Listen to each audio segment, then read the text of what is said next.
Para quem envia anexos por e-mail, tem duas dúvidas muito comuns que chegam aqui no Português é Legal, que são, primeiro, como é que fica o verbo? Eu tenho que falar segue os anexos ou seguem os anexos. E segundo, quais são as variações corretas para a palavra anexo? É em anexo ou é arquivos anexos? Como é que funciona? Vou explicar tudo isso.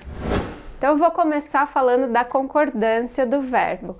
A dúvida aqui surge porque o verbo está aparecendo antes do sujeito e isso causa muita confusão. Provavelmente, se a gente escrevesse os arquivos ou os documentos seguem em anexo, essa dúvida não existiria, porque ficaria mais claro que eu tenho um sujeito no plural e aí vem o verbo que vai concordar com o sujeito.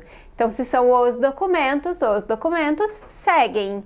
Só que a gente costuma inverter a ordem e começar a frase com o verbo. E aí as pessoas ficam em dúvida.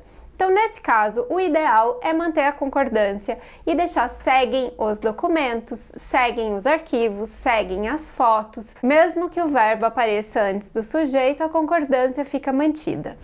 E quanto à palavra anexo em si, a gente tem duas opções. A primeira opção é a expressão em anexo. Essa expressão é invariável, então se você tiver um documento só ou dois documentos, ou pode ser alguma coisa no masculino ou no feminino, podem ser as fotos ou podem ser os arquivos, tanto faz. Em anexo sempre vai estar certo, essa expressão não muda. Então se você fica inseguro, se tem dúvida, vai com essa expressão que em anexo vai te deixar sempre seguro. E a outra opção é fazer a concordância, mostrando o que é que está anexo. Eu tenho fotos anexas, então seguem as fotos anexas.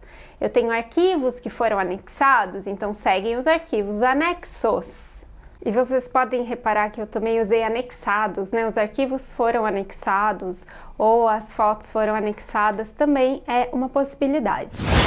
Muito importante que vocês saibam que, como várias coisas da língua, não existe consenso sobre todos esses usos. Às vezes, alguns gramáticos discordam, tem alguns que não gostam da expressão em anexo, mas, de modo geral, essas ideias que eu apresentei costumam ser as mais aceitas. E se tiver ficado alguma dúvida, a gente pode conversar sobre elas. Obrigada para quem acompanha o Português é Legal e até a próxima!